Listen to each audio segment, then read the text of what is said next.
Hello my little angels, welcome back to my channel, Alexxx. Today we're going to be talking about Vicious by V.E. Schwab, and as usual I did go and look up her astrology chart because I'm into that stuff.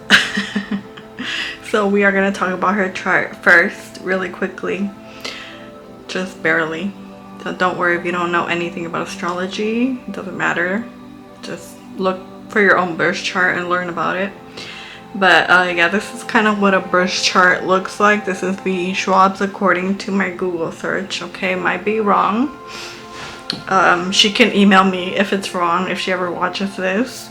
But she is a Libra ascendant, which is the first house, which it's very important because the ruler of the chart is the first house. So even though she doesn't have Venus in there, Libra is ruled by Venus. I would know because I'm a Libra.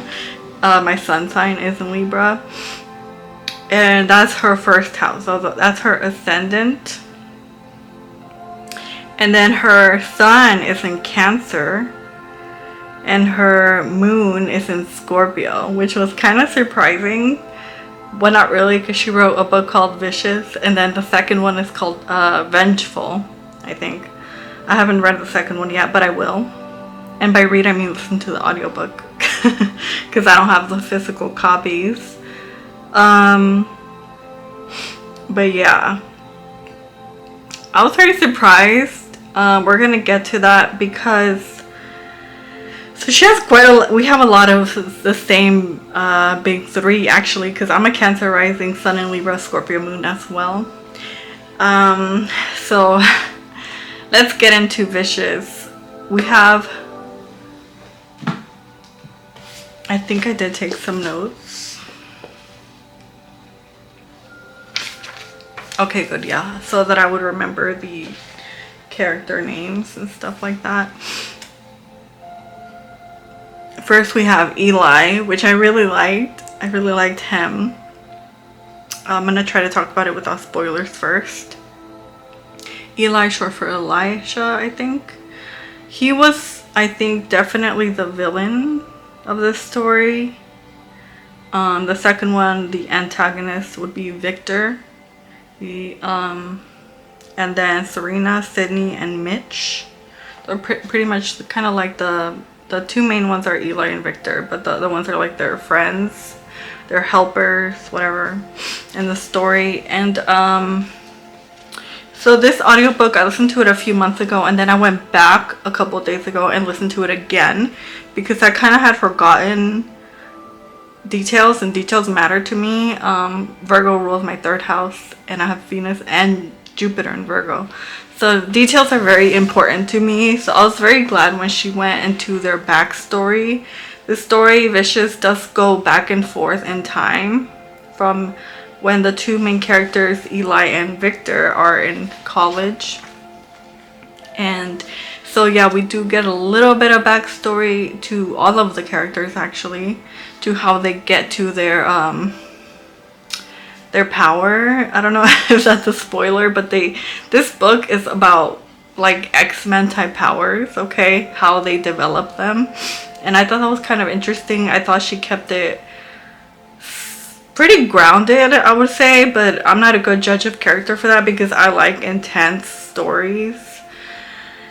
And I like sci-fi, I like fantasy and stuff like that, but she made it kind of like believable and how they get to this point of having superpowers pretty much, and they are limited superpowers.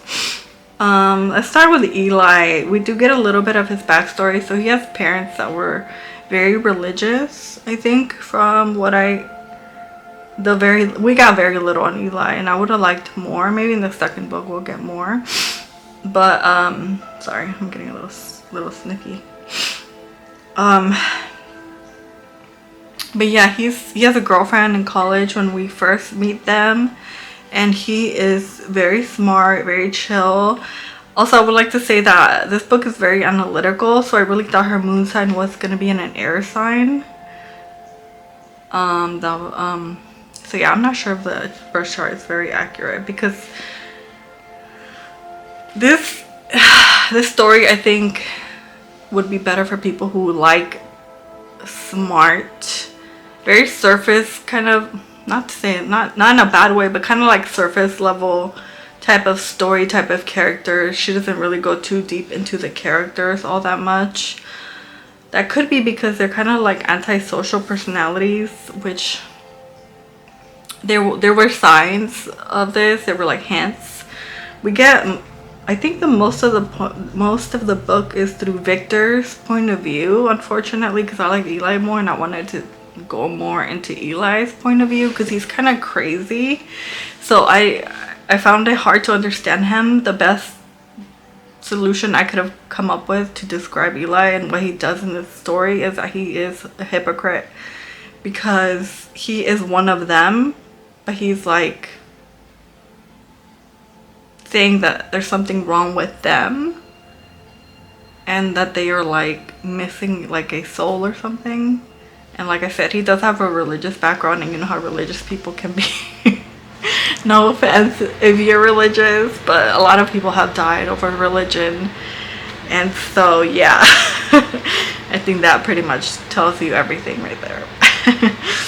But Victor, he also has some interesting parents, and we do get to learn that they write books to help people get better. What are they called? Like self-help books. Yeah, but they're not really in Victor's life, so that was kind of interesting. It's like they're hypocrites as well. Everybody's a hypocrite in a way, I guess. But yeah, we're not gonna get too much into the side characters, I think, without going, I will go into spoilers in a minute. But yeah, so we go back and forth. These two guys are kind of like frenemies. I did get a little bit of an undertone that Victor kind of liked Eli because he wanted all his attention, and he was like in secret competition with him. I guess that's, I don't know, you guys let me know if that's normal in college. I'm not really a college type of person. I'm not like, I don't believe in the Matrix type stuff, but if you do, that's fine. So yeah, the title of the book is Vicious, and there is violence, there's murder, but I did not really feel that it was vicious. I was never like shocked. I was never like, wow, like that's fucked up. Like the deaths are like, they just didn't land for me. They just like felt very underwhelming the way that they happened.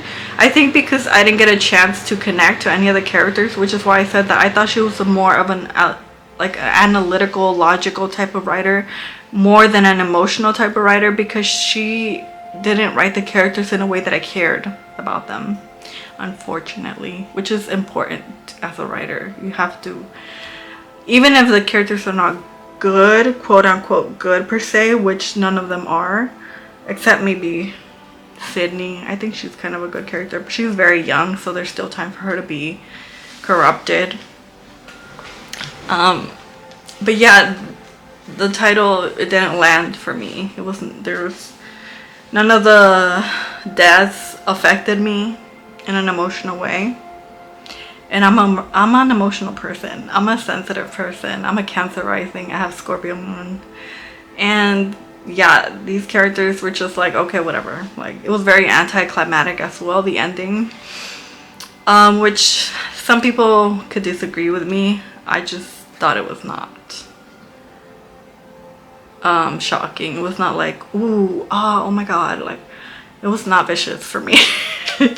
No offense if you did like it, because I did read some reviews on Audible that were like, this is my favorite book. I think this book would be great for like high school, college age people. Yeah, I think that I'm in my 30s now. I'm 30, so I think maybe I just expected more, but I didn't learn anything about the story before I went into it. I will say that I did enjoy it the second time I heard it more than the first time, because initially I was going to give it a 3.5 rating, and now I think I would give it a 3.8 which is better. It's an improvement for me because I really like the wit of the characters. I really like them. There were some funny moments. It wasn't I don't know. She's a really good writer, but for me, the story, it just didn't connect. The characters, I didn't connect. I liked them. They were kind of interesting, especially Serena. I felt like she had a lot of potential. Okay. Mitch was very like, he didn't have a lot of depth to him at all. Not a lot of depth to like most of them.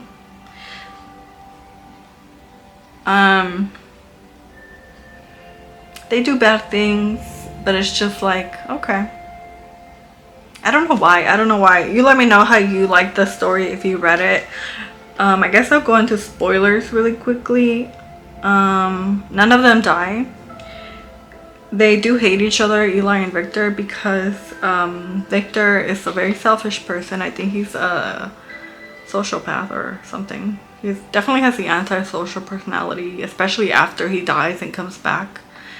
And has this ability to cause pain, and he also can take away the pain. So he kills Eli's girlfriend in college, and he does not care. And neither did I. So, because we didn't get to know her, and she was just like so one-dimensional, like the other side characters. So yeah, the book should have been longer, I feel like, but it's hard to, I don't like criticizing writers. I know how difficult it is to write. Yeah, he kills his girlfriend, so they hate each other, and Eli tells on Victor. He calls the police, which is logical. Eli also has a superpower that he developed through near-death experience, and he can heal himself. And he does not age, which is great. It's amazing. He doesn't age through the story, and Victor does. So when they meet up again, Victor has changed. He has aged. He has white hair, and Eli is still the same young 20s looking guy who is,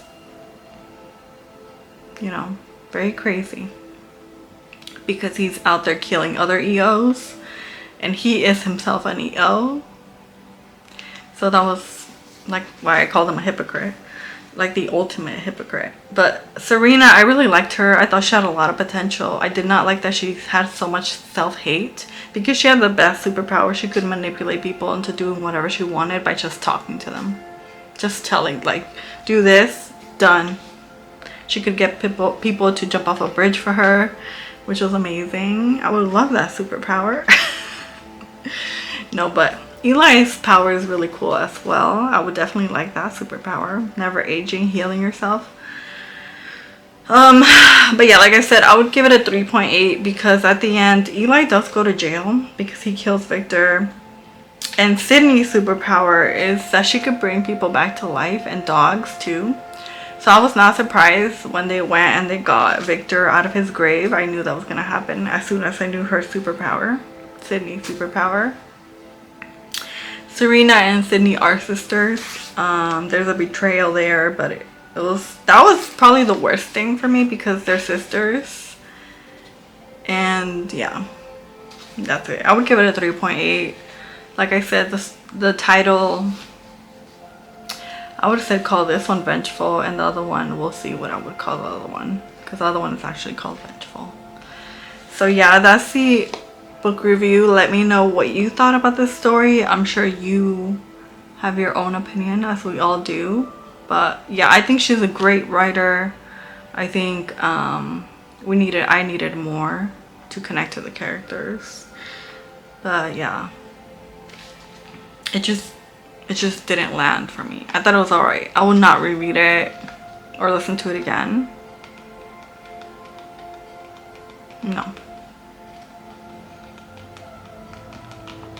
But like I said, anyway, if you are in high school or college age, I think you would really enjoy this because there's a lot of that talk, like school talk, like professor, and like I'm super smart, and like be logical but also not really, you know, a lot of that type of vibe. So maybe that's another reason why I just didn't really connect to it.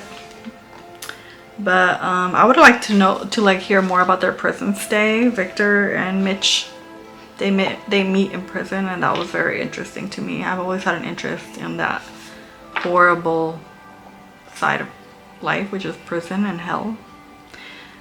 But that's it for now. Be sure to check out the description box down below. Thank you so much if you do. I have my Poshmark closet and my eBay store on there. Also Poshmark and my PayPal if you want to make any donations. I really appreciate it. Alright, I will see you in the next one, which is probably going to be, my next book review is going to be Flowers in the Attic, which I just finished listening to. So subscribe, give me a thumbs up, and I will see you whenever you see me.